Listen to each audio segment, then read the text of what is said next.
he does say the best line, I think, in horror movie franchise, which is "Welcome to prime time, bitch." That's the best line of all time. I wrote that when I rewatched it. I wrote it down. I mean, he put a lot of stink on bitch too. Like, I think Freddie might be a little sexist, because he put a lot of stink on bitch. I think that's safe to say. Bundy Manor. Let's start there. When did you make that, and what kind of motivated you to make Bundy Manor? Yeah. So it was the height of quarantine and there was not a ton to do. Well, actually, even before that, I think it was 2 years even before that, I was watching, I've been writing scripts feature scripts ever since I moved out here in Los Angeles. I currently live in Los Angeles, but from Salt Lake City, well, technically West Jordan, Utah.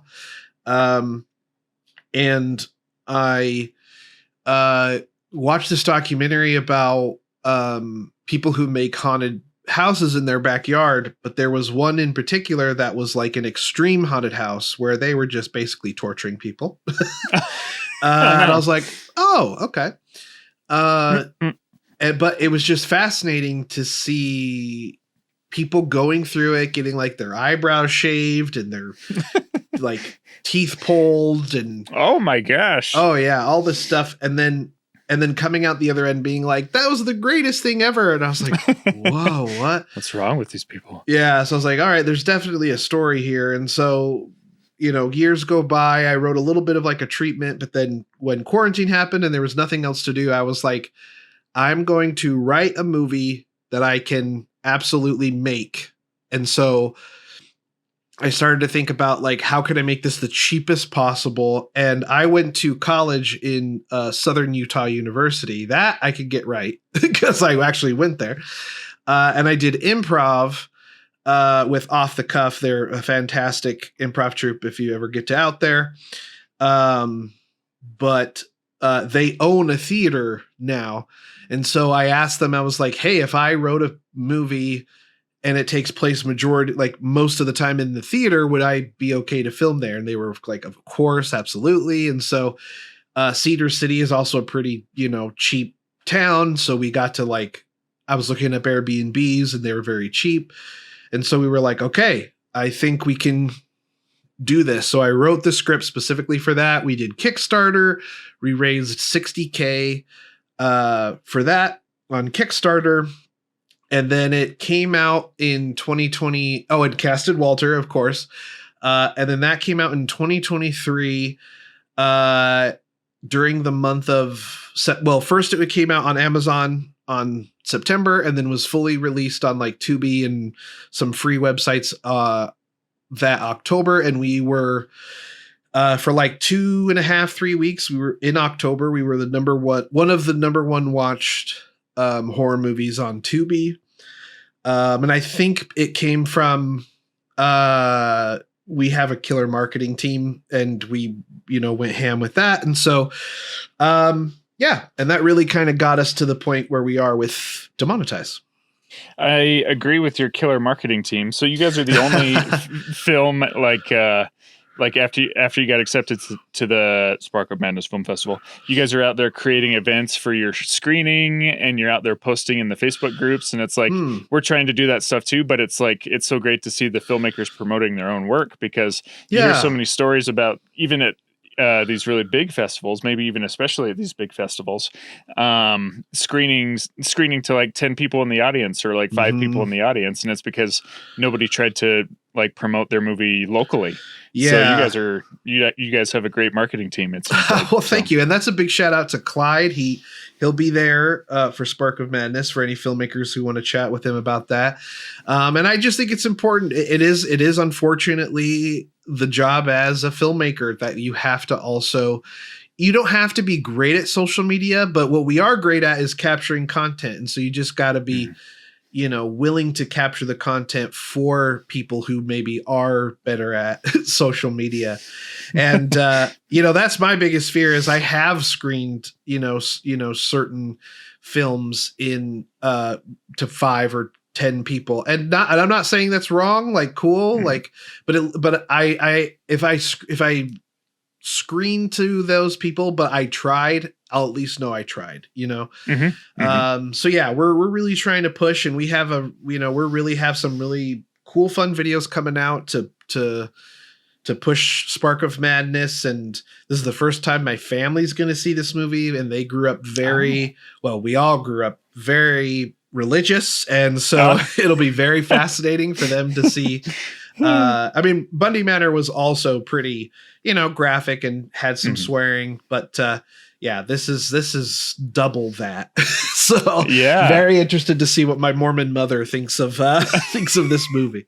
That's awesome. I didn't know that you guys that you had a Mormon family. My partner Erica, her family is all Mormon too. So I don't think they're gonna come to the festival, but we also tried since you're familiar. We're in like kind of 50% Mormon territory. Sure. And so we're trying to make, like, one of the themes is of course crazy films, right? But another one that we're trying to really focus in on is inspirational films, because we got so many great like documentaries and inspirational documentaries and stuff, and a lot of those are like family friendly. So it's like if we kind of have that mixed crowd turn up, we can be like, here's the inspirational kind of films that are family friendly. You can maybe don't go see these ones if you're not looking for rated R content or anything like that. Yeah, don't bring your kids to Demonetize. I have to say that. Definitely drop them off with your neighbor and then come on out and see Demonetize. Yeah. So that we were giving away a few free tickets at like a First Friday art walk, and some guys like, is it kid friendly? And we were like, it kind of depends. Like I'd say like maybe half of it is probably not kid friendly, but then there's some great like Rocky Mountain documentaries and inspirational documentaries and stuff. So if they're into documentaries, but kids don't always love those. So sure. Again, yeah. And I'm a big fan of Idaho. My grandparents were born and raised in Rexburg. So we spent a lot of time in Rexburg. My grandparents still own their like childhood home. So we'll go up there every once in a while. And then I have family in, I always say Ruby, but I think it's Rigby, Idaho. That's where my partner's parents live there. Yeah. Rigby. Oh, nice. It's so pretty. It is so cool. And of course, Idaho Falls, I've been there, and it's just such a really pretty place. And Yellowstone, I know it's not Idaho technically, but that used to be like our prime. And Pocatello, funny enough, we would always stop at Pocatello. There's this really cool, I hope it's still there, I don't know, but there's this really cool hotel that has a giant pool, and it has like a waterfall, and it's right off the freeway. So we would always stop there first before Yellowstone, stay there a night, and then go to Yellowstone. It used to be a Holiday Inn, but now I think it changed its name. It might have been destroyed. I don't know, but it was a good time. I'll have to look that up. Waterfall Hotel. We like to partner with different hotels in the area. So sure. Okay, so I wanted to use that as kind of a bookmark. We'll start with Bundy Manor, and then we'll talk about maybe your 1 to 8 favorite horror films, and then we can end with talking about Demonetize a little more. Sweet. So first one on your list, it was good. Halloween. So I was looking it up. Yes. Yep. Halloween. So yeah. So is this your all-time favorite movie, or just all-time favorite horror movie? Well, it's your all-time favorite horror movie, because all-time favorite movie is Back to the Future. But Halloween is probably my Back to the Future of horror movies. When I went into college at SUU, it was the first time being out of the parents' house. I was a little 18-year-old, right? And I wasn't allowed to watch rated R movies growing up. And so when I got out of my parents' house, the first thing I did was I went and rented tons. This ages me a bit, but from Hollywood Video in Cedar City, and rented tons of rated R movies that I was like, I just have missed out on. And one of them was Halloween. And I remember watching it and just like having this like awakening almost of, whoa, like this is, and you can't escape slasher. So it's not like I didn't see PG-13 slashers, but like I could really understand why this was like considered one of the slasher films, and just feeling it like it could happen. I mean, literally, I watched it in a small town, and this takes place in a small town. It's not in like any kind of crazy different environment. It's like, no, this killer could be right next door. And it creeped me out. And I loved the music, and John Carpenter just kills it with that music. And yeah, it's just a vibe, as the kids say. John Carpenter, of course, he's so good with his own scores. I was researching The Thing the other day, right? Oh, yeah. And it's funny because he had Ennio. I always forget, like at the very beginning, you see like music by Ennio Morricone, and I'm like, Ennio Morricone did the freaking music for this. I forget almost every time I watch it. And then I was reading that later, like John Carpenter was just shooting down all his scores. Oh, I didn't know that. Yeah, and he kept like, and until he like reduced Ennio Morricone's score to just like that kind of almost like heartbeat, like down, bum, down. bum. Down. Which is such a John Carpenter move because he's so kind of simplistic with his scores. Yeah. But I found out later that Ennio Morricone score for The Thing, Tarantino ended up using that in The Hateful Eight. Oh, shoot. Okay. Yeah, and I guess that's cool. I had no idea. I didn't either. Yeah, I was just reading this the other day, and then Ennio Morricone, I think, won the Oscar for that. For that kind of like rehashed. Oh, that's funny. Yeah, but I was like, that totally sounds like you go back now and you listen to the score on The Hateful Eight, and you're like, that would have been really good in The Thing. I wonder if like John Carpenter just wanted to like keep it really simple, I guess. Oh, that's funny. Yeah. So Halloween, you watched that when you were how old? 18. Yeah. 18, right? Because you went out and got all those rated R movies. Yeah. Yep, absolutely. Yeah. And like, I love hearing the things that they like. I think one of my favorite facts about it is that it was shot in LA, right, in Pasadena, and we don't really have a fall. Like certain trees do fall, but not really. So they had to like hand put down. So all the fallen leaves is them. They put it down. And so that's super cool. And then, yeah, I've got to go and see the Michael Myers house. And what's funny is because it was built on an empty lot. And then the whole house, they moved out to like the street, and now it's a dentist office. And so that's funny. But you could totally recognize it when you drive past. You're like, whoa, that is definitely and they have like Michael Myers looking out the window, but it's a dentist office now. That's funny. Yeah. That's kind of a cool dentist office though, to be in the Halloween house. Yeah. That would totally be my dentist if I was in that neighborhood. Definitely. Cool. Yeah, I was going to bring up the fake leaves. That would be such a pain in the butt to have to clean those up after every shot and like move them over to the next shot and everything. Like it's dedication. Absolutely. Yeah, it is. And that's just, the kind of thing that you got to think about with film is that you got to do those little tiny things. And I always think like those little things are so important, and they just really end up making your film so unique and so different than everybody else's when you do those tiny little things. Like, yeah, you could have been like, but is really the leaves going to be that important? But it just like, again, it's such a vibe of making it Halloween. It's called Halloween, so it needs to feel like we're actually celebrating Halloween. So yeah. That's a cool idea. Fantastic. I love it. So that was your number one, was Halloween. Yes. And maybe I should have went about these backwards. Maybe I'll jump around. Okay. There's no rules here. I like to do it crazy. And then I got the three other ones. So heck yeah, I like it. All right, let's jump to. I'll cross Halloween off the list. Let's jump to Nightmare on Elm Street 3. Oh, because this is when I watched after you put it on your list. I'm like, I remember that, like something about like a wizard in that one, and then I remember people talking about it being the one where Freddy really like maybe came into his own. But why do you think why is Nightmare on Elm Street 3 on your list? Well, so I love ensemble movies in general. Like I love Clue, and I love Demonetize, obviously, which we'll talk about, is very much an ensemble piece, I would say.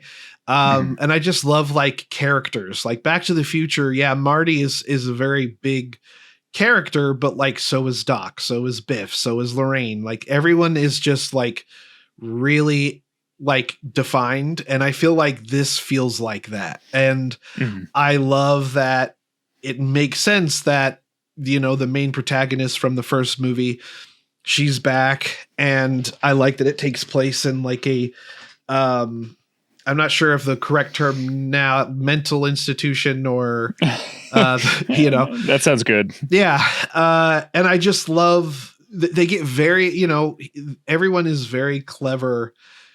When you have the concept of never fall asleep, it's, you know, it could probably get easy to like go into some repetitive things, while this feels very much like they really they focus on each individual character and their worst fears, right? Like one of the characters, you know, is an ex drug addict, and so he has that really famous part where his knives on his hands end up turning to like syringes, and he stabs them into her, and you know, playing off of like certain sexual you know, nerves and scariness. And definitely, we talked about this. I can't remember if we were recording or not, but the best line I think in cinema history, or at least one of them, because there's a lot of great lines, but "Welcome to prime time, bitch" is an amazing, and like that like scene of seeing her head go into the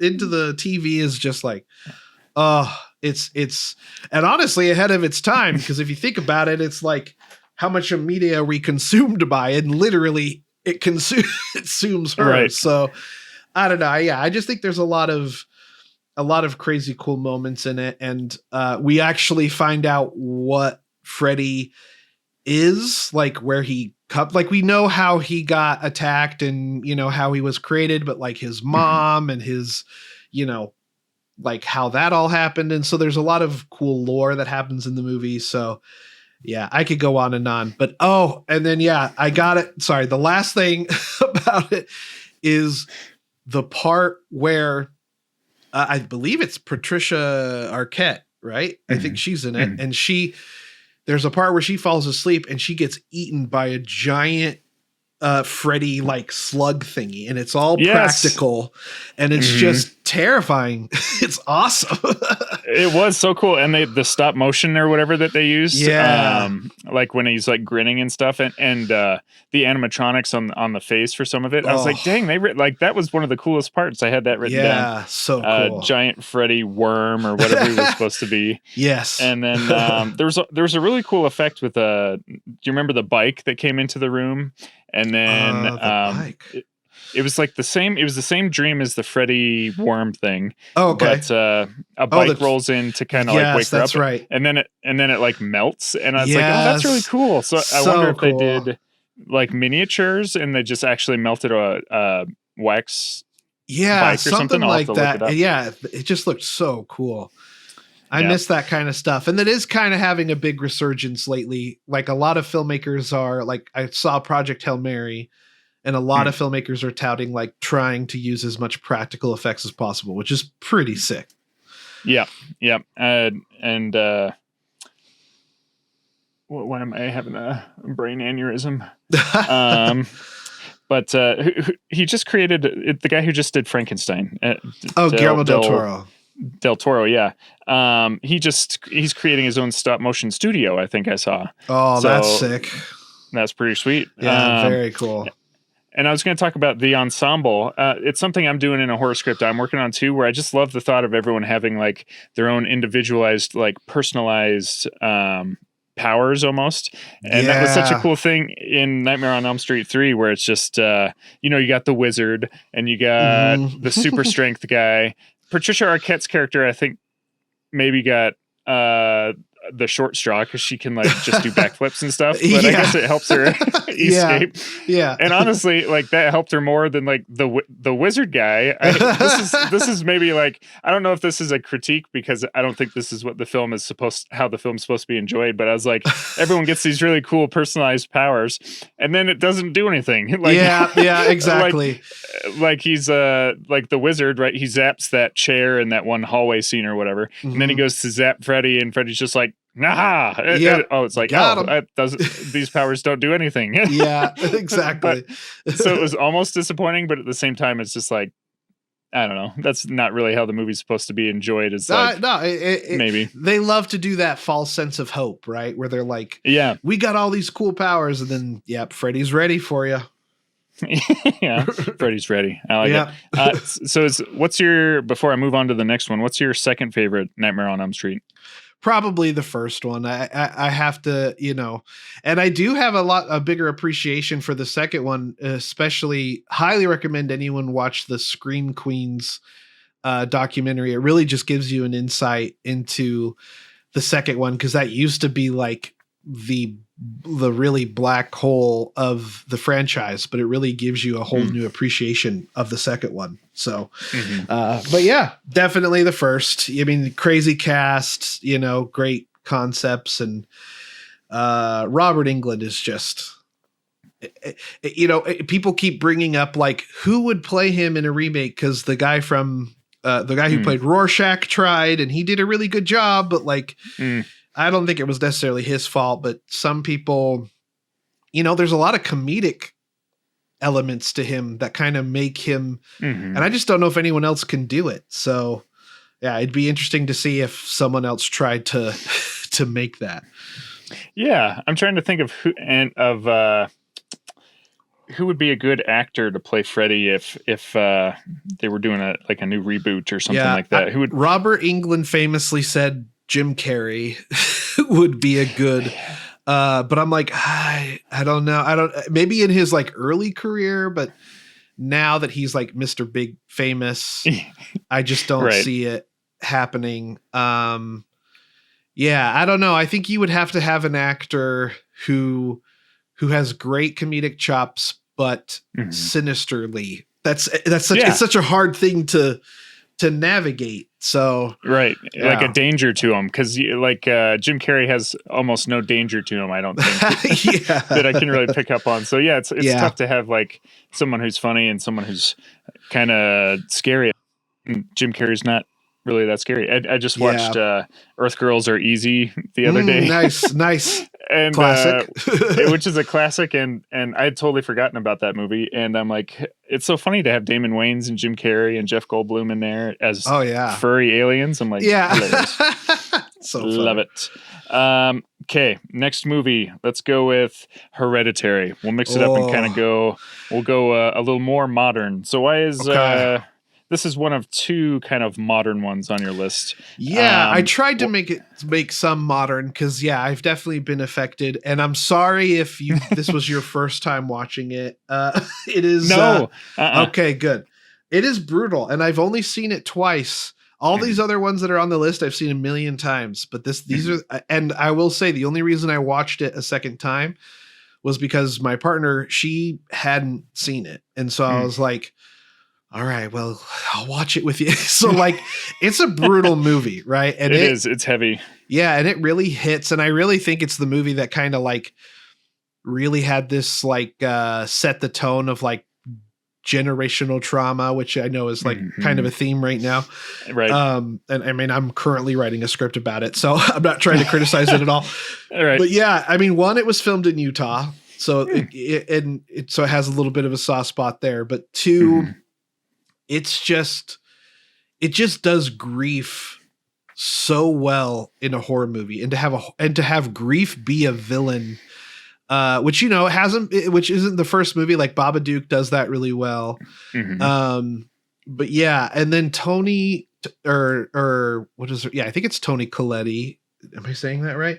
The main star, the mom, so. She is just incredible. I think she should have got an Oscar for that, and I'm happy to see that horror movies are starting to get some Oscar nods, because they used to just not even be looked at. But yeah, the trauma, the just horrific.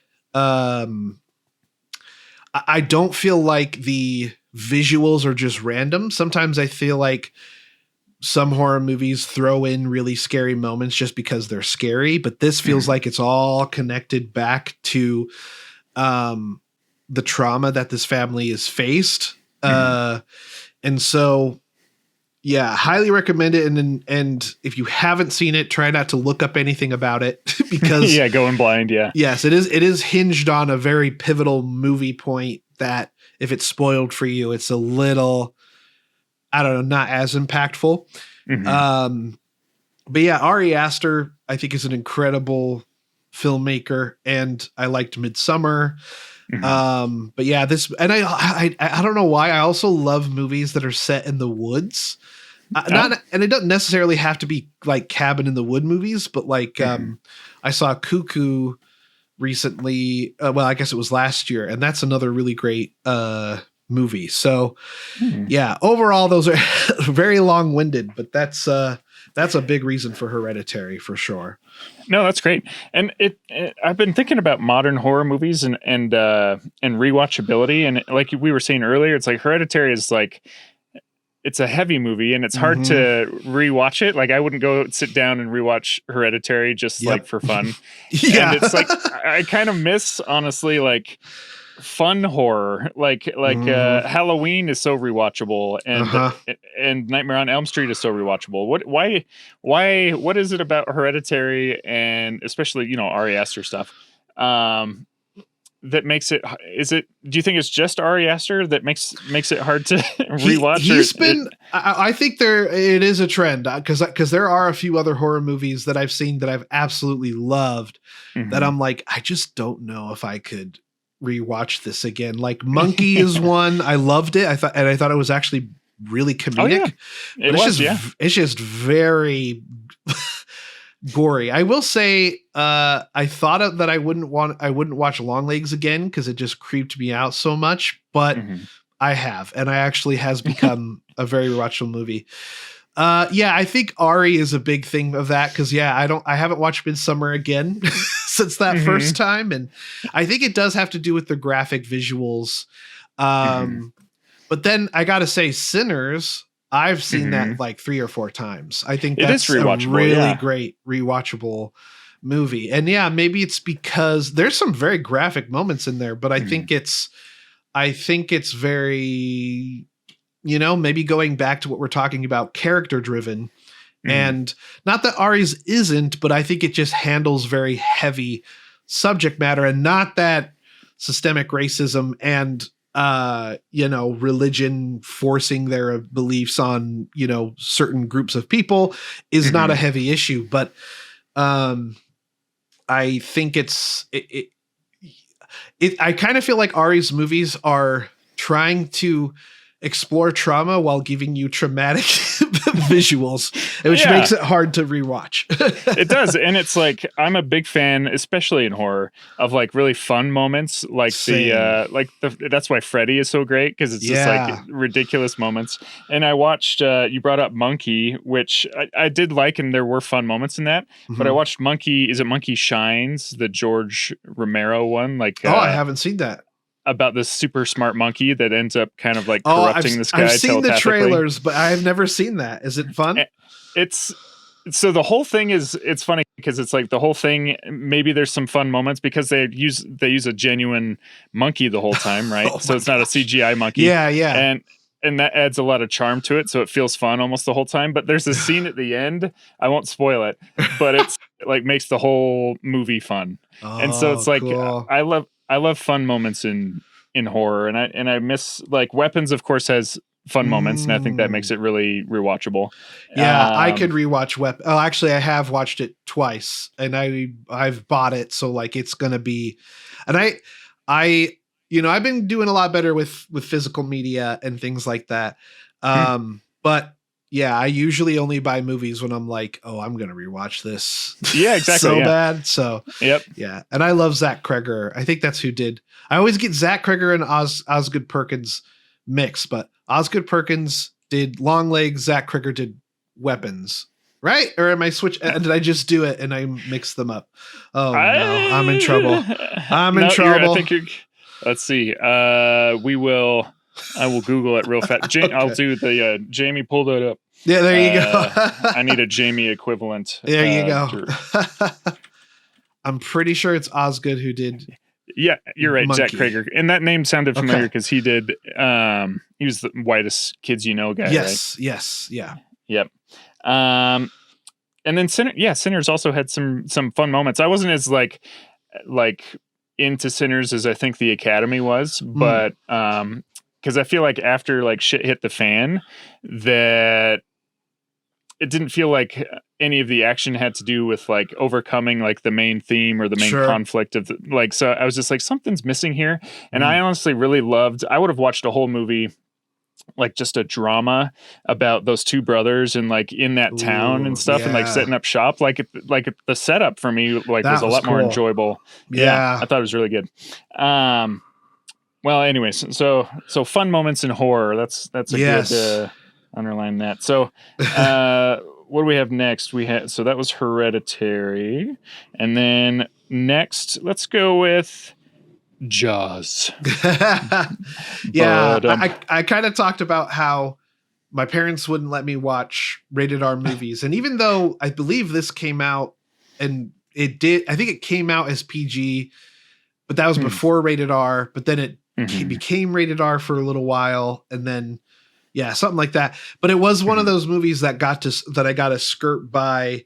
Don't get me wrong, it terrified me, but like it got a skirt by for me with my parents because they were like, well, it's an older movie. It can't be that scary. It's PG. And it's Steven Spielberg. So it's like, you know, but yeah, it is again. I also really love my biggest takeaway from that, and it sounds like it was for a lot of filmmakers, is, obviously we heard the story about the shark not working and they couldn't get it to, do things. So like they had to get creative with how the shark appeared, and it ended up working in their favor because it was more scary to know it's on its way than actually, physically seeing it. And so I try and approach that with a lot of horror movies where or any script I write is like, how can we, and I love buildup. I feel like we're losing a lot of that in movies. I feel like a lot of movies nowadays, it's just like, oh, here's the main characters.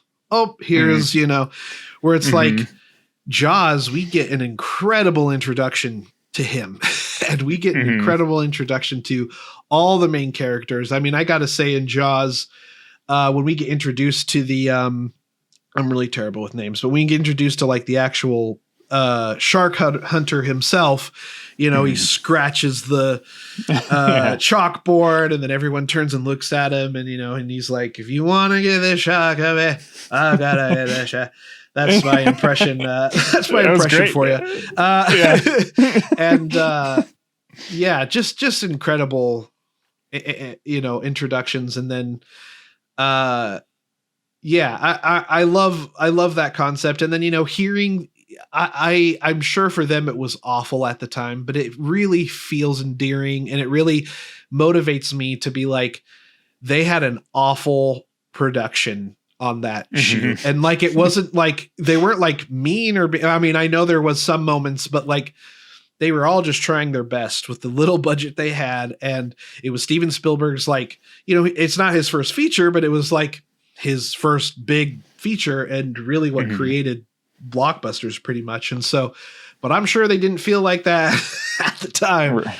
And I'm pretty sure there's like a famous food fight that happened because they were all just so fed up about it.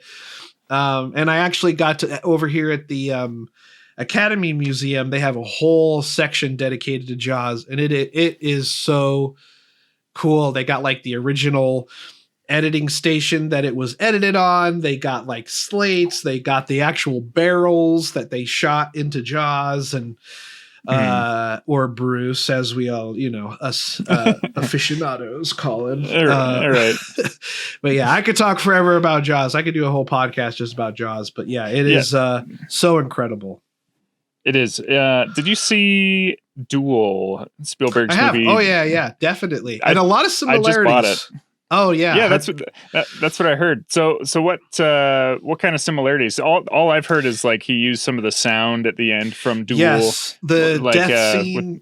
The death scene of Jaws. There's the same sound of Jaws dying, and like almost a roar. That's the same in Duel. Also, seeing the car, or seeing the diesel car, truck, what am I saying? Behind the vehicles and having it come up on them, and, building that tension. You could really tell that really kind of helped. What he learned on that movie really helped with this movie. And I think Duel was actually a TV movie that, of course, once Jaws got super successful, they pushed it out and really tried to get it going. And so, but yeah, so definitely like that. I don't remember if John Williams did the score for Duel, but there is some like similar tension building moments, and score is incredibly important. So yeah, I totally agree. Jaws is fantastic. I hear it on so many people's lists, and it's on one of my lists too. I want to do an episode of like just movies that I shouldn't have seen when I was a kid or something like that. And Jaws is it's on so many because I think it was PG. I don't know if it got played on TV because it was PG, and like I don't know what happened, but so many like seems like 10-year-olds like watched that movie and just got traumatized by the ending. Yeah, my mom. I remember my mom, or maybe not my mom, but I know my parents had a copy on VHS that they recorded from TV. And what's fascinating is I remember specifically when Jaws bites into again the shark hunter. I'm so sorry, people who are listening to this are going to be freaking out that I don't remember the character's name. I'm right with you. I'm like the worst with it's like Chansey. Starts with a ch. There's Hooper, who he's the scientist who's played by oh my gosh, Quint. I can't think. Quint. There it is. Quint. I wasn't even close. So good. Yeah, but I remember him getting like bit for a second, and then it cuts right to way where he pulls him under, and I was like, oh, okay, that's it. That wasn't too bad. But then watching it actually and seeing him like he gets a couple bites in there, and it's gruesome. Yeah. But I got to mention real quick, probably still an incredible jump scare happens where it's at night. They have the lights on. Hooper goes down in his scuba suit to go because he can see that a boat is sunk. And he goes and he pulls out the shark tooth, which is ginormous, and then the head of the guy pops out, and it is such a good tension building. And I know it's coming, and I still jump. Yeah. So. And isn't that, I think I heard a story about that you're probably aware of didn't Spielberg film that like in LA in the swimming pool at the editor's house or at his house or something? Yes. And I believe the actor who they modeled and who played that was actually from Amityville or Amityville from Martha's Vineyard, who just was lucky enough because they casted a lot of locals, and then they had to cast his face to have it pop out, and the local was very happy. But yeah, that one was filmed just in the backyard. Yeah. Yep. Fantastic. So cool. It's with Jaws, there's so many like fun facts because it was like a 7-month shoot or something out there on a lot open water and everything. And so it's just like people getting seasick and just nothing working, and actors' egos, and Is there a full documentary of the behind the scenes stuff? Oh, there's several. Probably a few. There's several, and they usually do a new one every 5 or 10 years. There's also a Broadway play now that's called like The Shark Doesn't Work or something like that. But it's just about it's pretty great. It's about the three. It sounds good. Yeah, the three actors. Like you can only hear Spielberg like over, and it's just the three actors having to wait until the shark works on the ship. But it's pretty cool because they have like a big moment where Jaws actually comes out and has him in his mouth, which is really cool. So it's cool. I didn't know that. I would totally watch that play. Oh yeah, it's cool. All right. Last one before we move on to some surprise ones. Yes. Was Bodies. Yeah. Your other kind of modern movie in the collection. So I watched this one because I hadn't seen it before, and I'll let you talk about it before I render my opinion. But it's it's a very diverse movie, or decisive, whatever.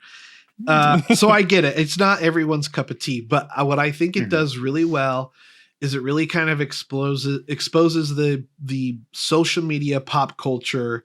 And I saw this movie very early when me and my co-writer were writing Demonetize, and it was like, whoa, like this feels very much kind of like the world and humor we're kind of trying to play in. And I love the color. They all wear like these like glow sticks and stuff. Yeah, I've heard I definitely understand that maybe the ending and the reveal it's kind of underwhelming, but it's also kind of like, oh man, what happens when you take away phones from a generation that has grown up on phones, and what's gonna go down. So, I just love the humor. I think it's very funny. And there's actually quite a few things that we took from that movie that inspired us from Demonetize, which we can get into when we talk about it. So yeah, let's do it. Cause I'm going to kiss your ass for a second, because I think your movie did something very similar, but did it better. Cause with Bodies, so much of Bodies, it felt like it's just Gen Z whining, which is Gen Z girl drama, where it's just like, and I didn't get any, I guess if you're going to do something like that, like it needs to be funny. And I could feel the attempts at it, like at the humor and everything, but it was just like, it felt more annoying to me. It just landed more annoying. I don't know why, but with Demonetize, it's like, it's more like we're actually genuinely making fun of these ridiculous characters, and I felt like I could laugh at them more. Whereas something in Bodies is like, you need to like take some of these perspectives, these ridiculous perspectives, seriously. Where in Demonetize, it's just like we can laugh at these ridiculous influencers a little bit. Gotcha.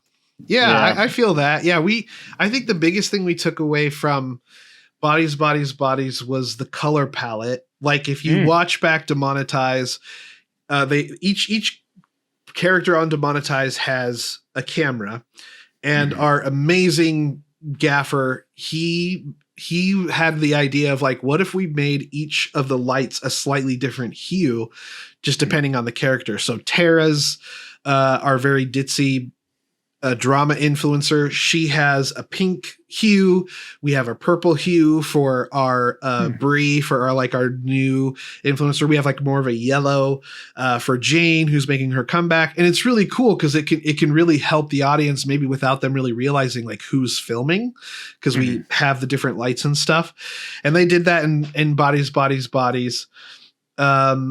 Yeah, I think we really just kind of took inspiration and built on top of the fact of like what people would do for content and what people would do for, for fame and what are they going to do when tragedy actually strikes. And obviously in our case, they keep filming and think they're doing the right thing without getting too spoilery. But yeah. Right. Yeah, I'm super excited to see the audience reaction to that one. And let's look. So there's a few. You wrote down a few like extra movies to put onto your list. What's your first one? Okay, first one is Lost Boys. Okay, nice. This has quickly become my favorite vampire movie, and so I celebrate Halloween early. I'm one of those weirdos. Through the month of September, I try and watch. I don't do very well, but I try and watch one horror movie a day that I haven't seen before, because there's a lot. And so one year I watched. This was like 4 or 5 years ago. I watched Lost Boys, and I was just like, "Whoa, this is incredibly well written. This is incredibly 80s," and it quickly became, and then what I do in October is I do my like heavy hitters, like the ones that I have to watch every year.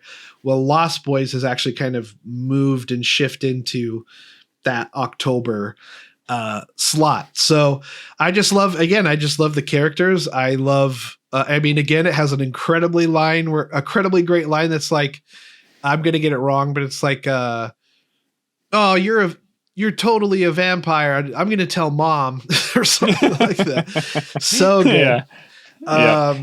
Yeah. Kiefer Sutherland, I think, right? He's I was like, that guy's got some, that's a sexy dude. Like, yeah, like he kills it. I love that guy. And then you can't, if you're talking about sexy, you can't forget the sax player, who just has his shirt off. There's flames going and he's just, just jamming on that saxophone. So really the star of the movie. Yeah, really.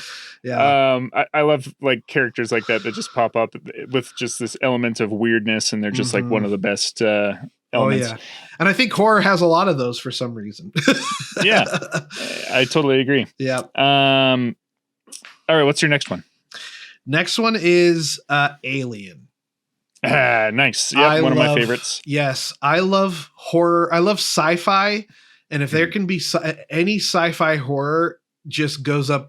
I'm like, is a priority that I need to see it. And Alien is such a good one for me. And I just love too that as the franchise goes on, it's so different. And yes, some movies are definitely better than others, but especially the first two, it's just like, and I really loved Alien Romulus. Highly recommend. But Alien is, it's just such a cool, clever way. I love the style. I'm very much a big like retro dude. Like I love your background because I love like your TV and stuff. You can't really see it, but down here I have 1, 2, 3, 4, 5. I have 5 television like like CRTs right over there, and then I have one right on my desk where I could just pop into VHS and watch. And right now I have Mimic. I haven't seen. I just Mimic. watched that. Nice. Oh, nice. Congo. Insane. Nice. Insane movie. It is. And then I haven't seen this yet, but Arachnophobia on VHS. Oh, yeah. So pumped to watch it. And they're sitting here because what I'll do is I'll write or sorry, you probably can't hear me very well, but I'll write and pop into VHS tape. But anyways, so Alien, I love that they've continued that kind of like style throughout their movies where it still feels very that kind of thing. And Sigourney Weaver, I mean, come on. And I one last thing I want to say about Alien is there's a shot that so many people who watch it laugh at where there's just a shot of chains and you very clearly can see one of the aliens just kind of like swinging in the chains. Oh, is there? But yeah. And see, I'm glad you haven't noticed it, but every time I watch it with friends, they always laugh at that moment. But then I realize like, just imagine not having seen Alien yet. And the first time watching it, and xenomorphs are now just very a part of our pop culture. So like, of course you would look at that and be like, it's just sitting right there. What the heck? But someone who's never seen that movie and then seeing that would be like, whoa, what the heck was that? so it's just probably is it the scene where he's trying to get the cat? He's trying to find the cat, and it's like in the cargo area. Yeah, that's the scariest scene, almost I think, in the whole movie. And it's just so well done, like the pacing and like the heartbeat kind of score or whatever. Oh, it's so haunting. And I don't know why a spaceship needs to have so much water falling around it, but I love it. I do too, and like so the color in there, it's just it's lit so well. And I watched the 4K or whatever recently, and it looks so good, so good. Ridley Scott, we love you. Yeah, that was a movie that I watched when I was too young, so that would make it on my list. Nice. And I was so young that I ended up like I went into my parents' room because I was going to tell them like that I was having nightmares or whatever, and I saw something in the corner by the window, and I knew it was an alien. And I sat down and I didn't move until the sun came up. Like, that's how bad it messed me up. And now it's just like one of my favorite movies. So the first big horror movie that I watched when I was little, when I was too young, and I watched it from the corner, right. I was like peeking on the wall, was Anaconda. And Nice. Literally that whole scene, like where it first pops out of the water and hits through the windshield and is like going after Ice Cube and J-Lo. I was so terrified, but same thing happened. My mom had a dress that she wore to church that kind of had like the pattern. And I remember being so scared one day going into their closet and seeing that and being like, oh, it's going to come out and it's going to get me. Yep. Yeah. So, something that got me curious with Alien, it's also another, like, for me anyways, like a really rewatchable movie. And I'm trying to think, it doesn't have really any fun moments, right? So it's not like that's the only thing that makes a horror movie rewatchable, but yeah. Is it just, I'm wondering if it's just the quality of the pacing and the atmosphere that you just want to like get back into that haunted spaceship. Like, I wonder what it is about that movie that just makes it's honestly, I think the tone that draws me back every time. Yeah. And, I love the atmosphere. I think you hit it right on the head with that. The atmosphere really brings me back. And, it sucks that we don't have a lot of, I mean, I understand why. It's very expensive to make a horror, sci-fi horror movie. It's much easier to make, one that happens in a town because it's just, easier. But that's definitely what brings me back. And also, having a lead who isn't hopeless, I think is a big thing. Sigourney Weaver kicks ass in all those movies. And she saves a cat. I mean, come on. it's in the book. So, right? There you go. There's a whole book about it. Exactly. Yeah. Did you say you hadn't seen Arachnophobia though? Nope. It's right here. So I got to see it. Okay, cool. Yeah, that was a good one to watch, like, as a kid too. Cause it's like, it was terrifying. But it's hilarious at the same time. So that's, nice. I guess that's horror comedy. That's right up your alley, huh? Yeah. So I'm excited to pop that in. Yeah, that one's great. What's your next, what number are we on? This is the last one. Okay, cool. Because I just did 3 extra ones. So perfect. This is going to be probably a little bit of a hot take. Okay. But the movie Us. I haven't seen it yet. Jordan Peele? Yes, Jordan Peele. Get Out is obviously a masterpiece. I'm not trying to say, but just for me personally, as far as like scares, comedy, visuals, I feel like it does it a little bit better than Get Out. And again, I love what Get Out is saying, so I'm not trying to dissuade that. But yes, it is a weird concept. I don't want to spoil it for you, I guess. So, but it's just like incredible visuals, a good balance of horror and comedy. And I just love family horror. Like if you would have said, hey, what's your favorite, like one of your favorite horror TV shows? I'm really a big Mike Flanagan fan. And what's it called? Haunting of Hill House is like, it is God tier, as again, really what kids say. I like the vampire one better, actually. Yes. Whatever that one was called. Oh my God. Midnight Mass. That was also incredible. Yes, definitely. So yeah, Us, highly recommend. And it's always fun to see comedians. So I'm a big Tim Heidecker. He's a comedian. He did Tim and Eric. He's in it. And I always love when comedians, and Jordan Peele is obviously a comedian. So to have him bring in comedian friends, it's always fun to see them give a crack at horror. So right. Perfect. I love it. So we'll to wrap up, let's talk a little bit about Demonetize, your movie that's showing at our film festival, May 21, 22, 23.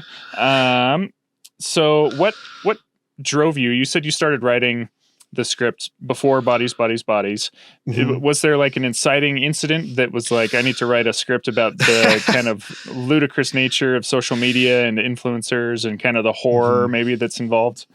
Yeah, absolutely. There was. So when I moved out to LA in 2016, it'll be 10 years in June, which is crazy. One of my first big gigs I got was editing YouTube videos for some of the biggest influencers. And one in particular, they're called the Marcus brothers, and they are the very rich family that they have like mansions right next to each other in like this huge plot of land, and they just make these videos. And one day they made a video called "Help, My Brother's Possessed." And I edited a video where it was just them chasing each other with white face paint on their faces and chasing around each other in their huge mansions. That was the whole thing. And I was like, I really love Conjuring. If you probably had me do one more, I'd probably do Conjuring 2. And I was just like, man, what would happen if these influencers were in a Conjuring situation, like a legit horror situation? And you know, I know it's not the first time doing an influencer horror movie, but I was like, I've seen a lot of behind the scenes stuff, right? Because as I'm cutting the footage, I'm seeing them talk about like, you know, this shot is not interesting enough, or hey, we're not as hyped or excited. Like I've seen behind the curtain of that, of them trying to get it. And then I've been in rooms with like sponsors where they've like argued prices, and like, so I figured there was a unique perspective. And I will say one joke, it is in the trailer, so I think it's okay that I can say this, but the only other joke that really started to like get the gears turning was, I was like, how funny would it be if there's an influencer, all hell is breaking loose behind them, and they say like, I love you all so much. They're talking to their audience, and just don't forget right now, you can get 15% off your HelloFresh order. And they get dragged away, which is in the movie. And I had this idea before even Bundy. And while we were shooting Bundy Manor, people were asking me like, do you have your idea? And I would tell them that joke and they would laugh, and I'd be like, oh, okay, maybe there is something here. And then, Janine, my co-writer, we've been improv buddies out here in LA for, basically as soon as I moved out here. And so she's been one of my oldest friends here, and I've always wanted to create something with her. So that was kind of the big inciting incident that got us to today. I love it. It's perfect. Well, that's fantastic, man. Well, I'm really excited to show Demonetize to an audience and Me too. Yeah. You just got back from Panic Fest, is that right? You sold out a screening at Panic Fest? Yes, we sold out a 500-seat theater. It was just incredible. And seeing this, I gotta say, for everyone who's going to come out and see it for Spark of Madness, seeing it in a seeing it in a theater with people is the whole reason why we made this movie. Like, there are certain moments in it that get a certain reaction that's just so fun with people. And I'll say this, I don't know if you're having directors introduce, or whatever, but maybe I'll just have you do it. I don't know. I know we're with other really cool shorts, so I don't want to take away from their time and stuff, but I love rowdy screenings with respect to the theater, of course. So I hope that when they come out and see it, I hope that everyone has just a great time. I hope they cheer. I hope they laugh. I hope they, jump with the scares, and I hope they just have a great time, because we will. So perfect. Yeah, we'll try to get them pumped up, get them excited, get them a little rowdy. Hell yeah, there you go. Cool, man. All right, well, thanks so much for coming on, and we'll see you May 21st-ish for the film festival. Yep, sounds good. All right, Alexander Watson, thank you so much. We'll talk soon. Okay.